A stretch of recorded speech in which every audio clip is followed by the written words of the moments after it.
Hello and welcome to our International Women's Podcast. Over the next month, we will be producing a series of 4 podcasts all around International Women's Day, celebrating equality not just for the day but for a whole month.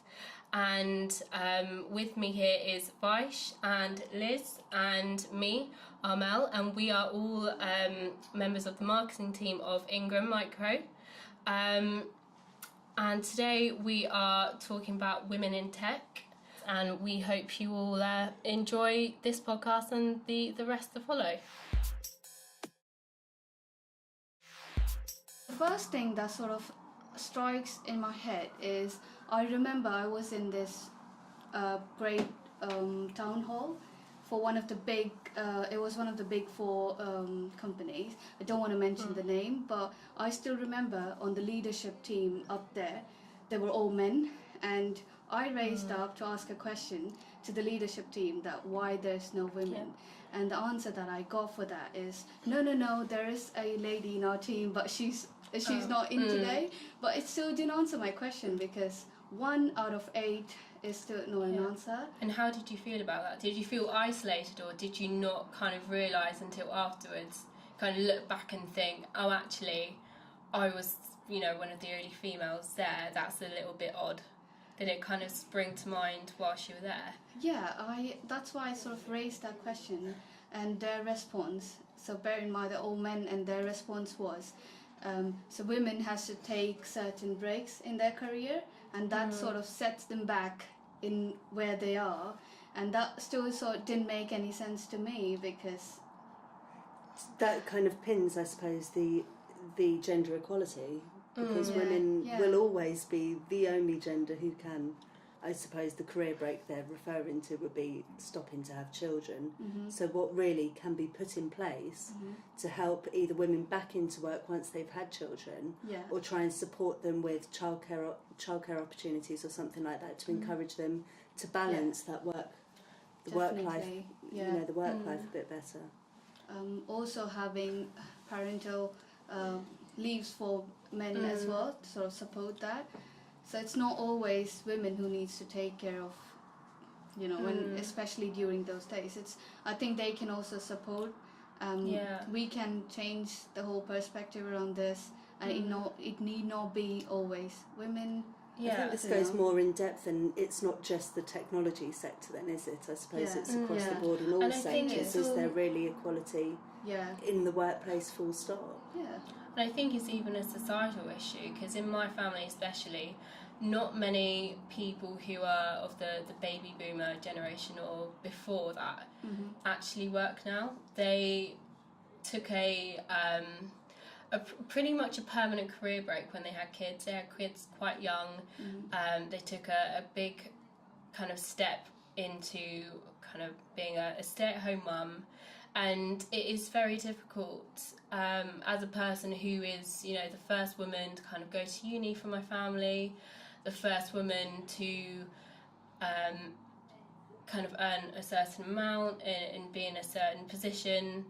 It is very tricky to kind of break from that. Every time I do say, I do want to be a working mum, because why can't women balance that, raising a child and working at the same time? Surely that should be seen more favourably than just men who continue to work, and they're providing for their family, but they don't have as much of a responsibility as the woman. And for me to kind of break out and say I do want to be a working mum, family does say they're very against that, because they're not used to it. Yeah, I think as a working mum myself, and more so as a single mum, actually working in the technology sector for the past 7 years, from the birth of my children, the industry actually has been very, very supportive and very flexible with allowing me to have a good balance and being able to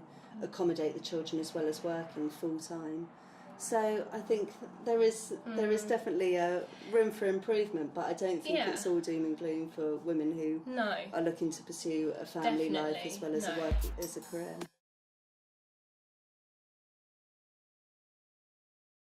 So I heard of quite an interesting stat recently that the level of the pay gap works out to women working 55 days a year for free.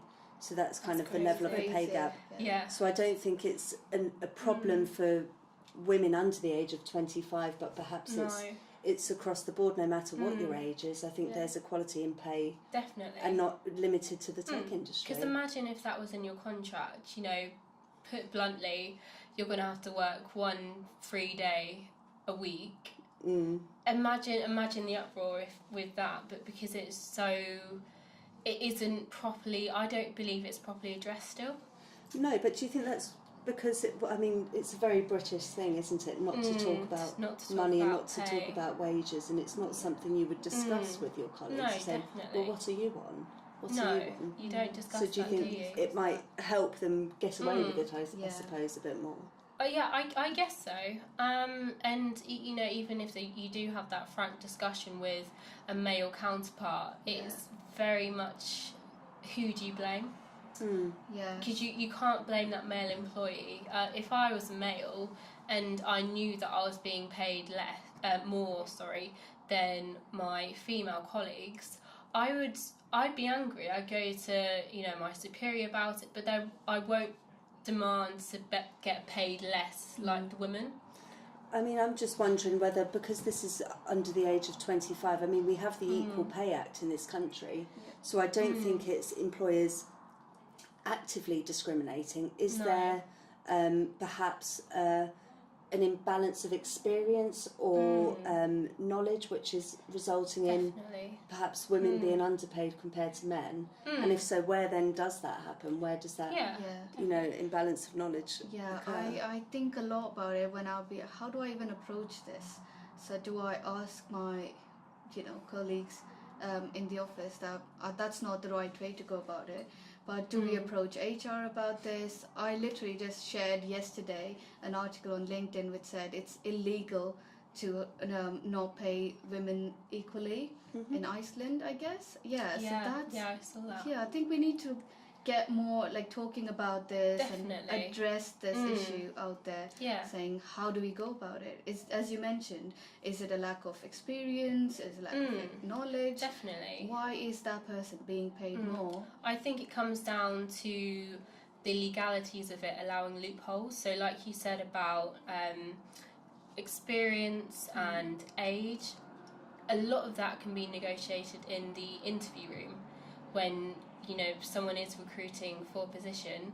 That applicant can actually leverage their knowledge and their experience to possibly get a pay rise or a higher title, like a more senior title. Do you think women are less inclined to ask for that then?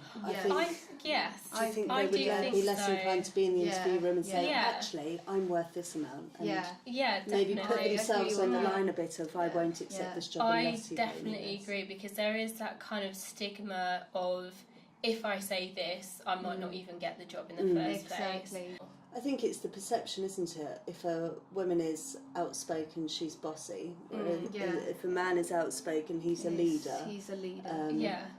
But again, I think it goes beyond women in tech. It goes back to women in society in Definitely. general. Definitely. So how do you approach that, Liz? I think you've got to take it from a very young age. I mean, I've got a 5-year-old boy and a 7-year-old girl, both unbelievably outspoken, to my detriment. But it's just trying to make them aware that she's not bossy because she likes to, make herself known and everything like that. It's just trying to encourage that.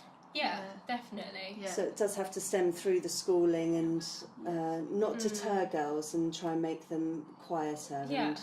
And, if you have a dream and you have an ambition, go out there and grab it with 2 hands. Do you think that's why you don't find many women being encouraged to go into the STEM subjects?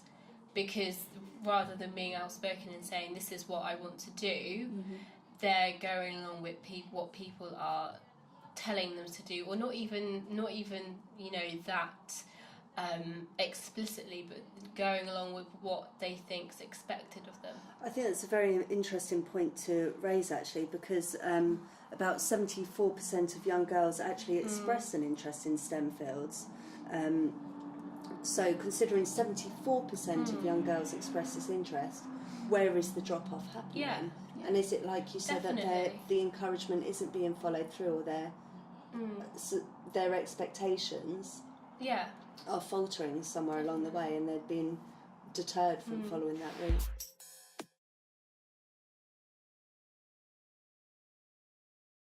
As a kid, I was very much into coding. I coded a website when I was about 10 or 11. I found it really fascinating, but there was no platform for me to kind of take it further. And going into a girls' school, it was very much a girls' kind of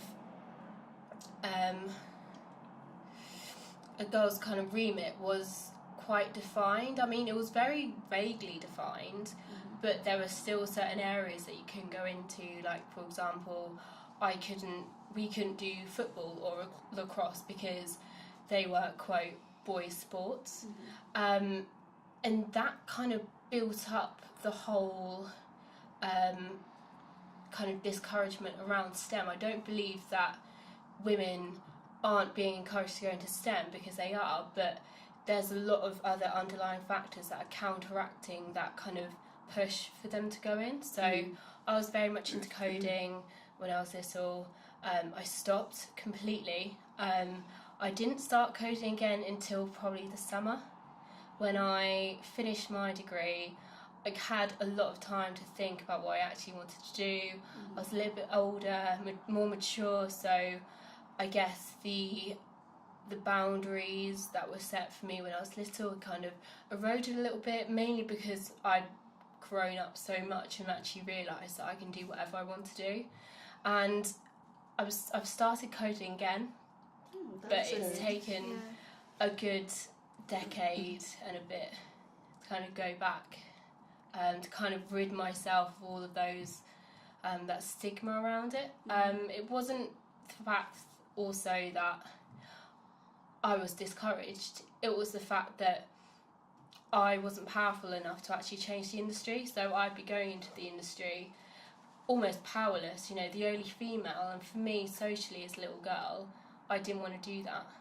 Do you think that potentially can relate to this statistic of young people, maybe I suppose as you get older, like you say, you kind of feel a bit more sure of yourself, don't you? And I think that only improves the older you get. Definitely. So perhaps I that's think where everyone has those your confidence has kind of grown. Definitely. It's about figuring out what's actually possible as well, and I don't think that's necessarily exclusive to women as well. I think there are a lot of areas that men have gone into in the past, but definitely within the tech industry, actually women, I read this statistic on LinkedIn, actually women pioneered the tech industry, you know, when it first kick-started, because it was very much admin based and kind of strategy led.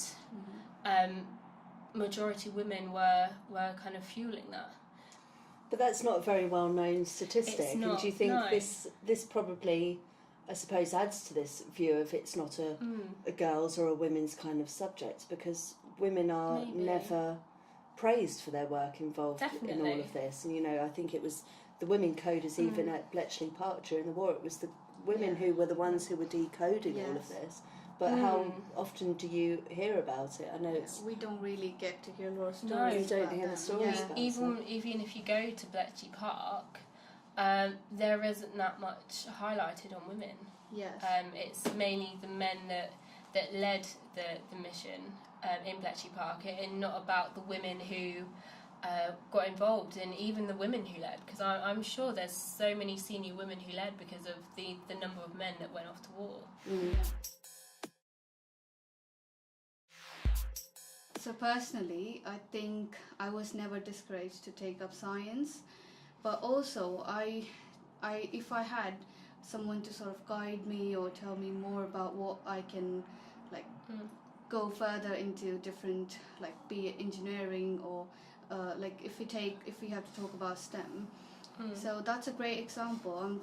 I'm really motivated that there's more talks going on in the schools about it. The kids are more motivated to talk about why were you not motivated. I think it was more than anything, it was my maturity and going into the real world.